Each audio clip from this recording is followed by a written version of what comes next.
Hey, it's Chef Carla. Today we're gonna make French crepes. I know that this is something typically people are nervous to make, but it's a very simple recipe. This is very basic. And this is something that you can go very savory or very sweet with. It's very versatile. You can do these ahead of time and keep them in your fridge for probably up to a week and just pull them out as you need them and fill them as you like. So we're gonna get started.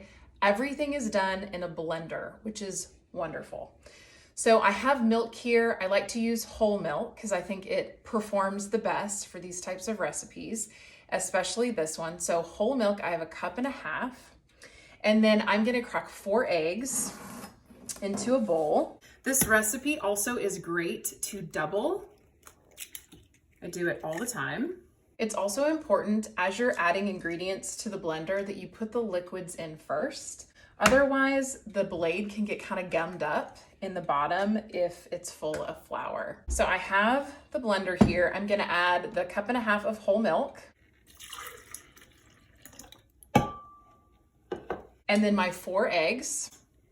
This is where it gets a little messy, maybe. There we go. Okay, and then I'm just gonna start adding all the other ingredients. So to this, I'm gonna do 1/4 teaspoon of salt. So that's 1/4 teaspoon of salt. And then I'm gonna add 1 tablespoon of sugar. If you wanted to go a more savory route, maybe if you wanted to fill this with ham and cheese, maybe pepperoni and mozzarella, you can omit the tablespoon of sugar. But because we're gonna go a little sweeter today, I'm gonna add that in. So I also have 3 tablespoons of unsalted butter that I've melted on the stove. Mine has cooled just a little bit. You don't want it to cool too much.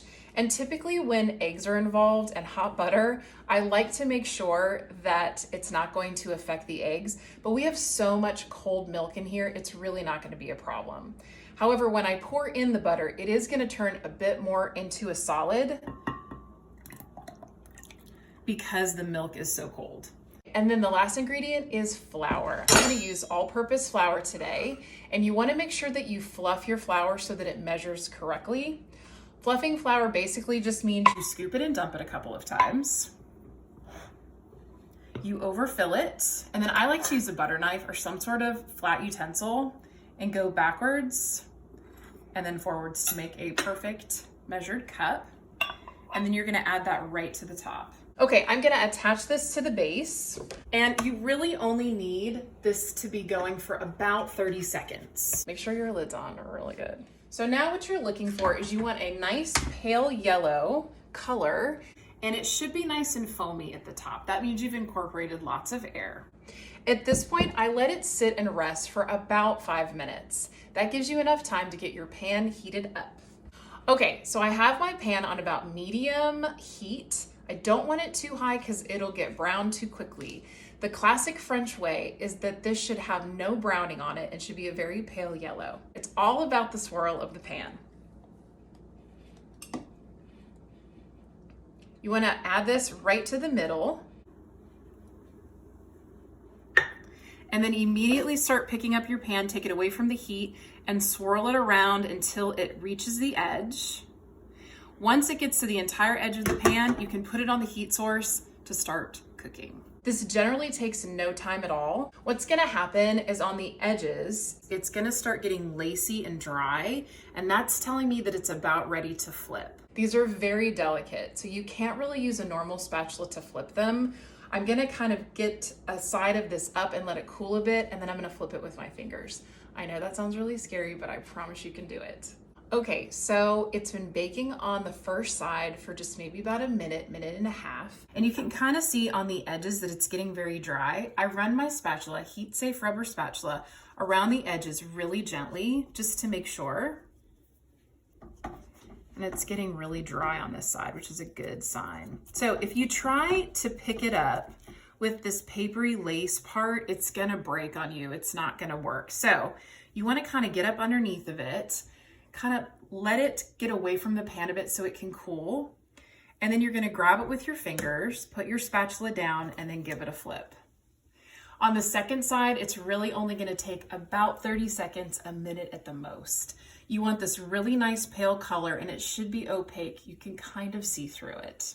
Okay, so now you're ready to fill your French crepe. So you don't want to put too much in this because it's so delicate, and usually because these are kind of small, they're served 2 to 3 at a time. Usually in America, when we get these, they are full, they're a little bit thicker, and they're folded in half and then in half again, which is completely fine. The French way, though, is to fill it and roll it almost like a burrito or an omelet. So what I'm gonna do today is I'm gonna do a little bit of peanut butter. You could also use Nutella, you could use cookie butter, some sort of jam or jelly. It's really up to you where you wanna go with this. Sky's the limit. And I like to just put a little bit right down a strip in the middle, and then I'm gonna add some strawberries. So to quarter strawberries, I gather the green and I pull it off by twisting the strawberry. And then I'm gonna use a paring or a utility knife to cut the top off. This way I have a flat surface to work on. So then as I hold my strawberry, I call it a tunnel hold, and I'm gonna run my blade through the middle, both directions until it's quartered. And then I'm just gonna add that to the filling. Then to roll this, you just want to tuck in the ends so the seam should be at the bottom. At this point, you can garnish it with whatever you would like. I like whipped cream. So I'm gonna add a little bit of whipped cream to the middle, and then you can garnish with more strawberries. You could also garnish with chocolate syrup, powdered sugar, however you want to make this beautiful. All right, I hope you have a lot of fun with this. I had a great time. Thanks for watching.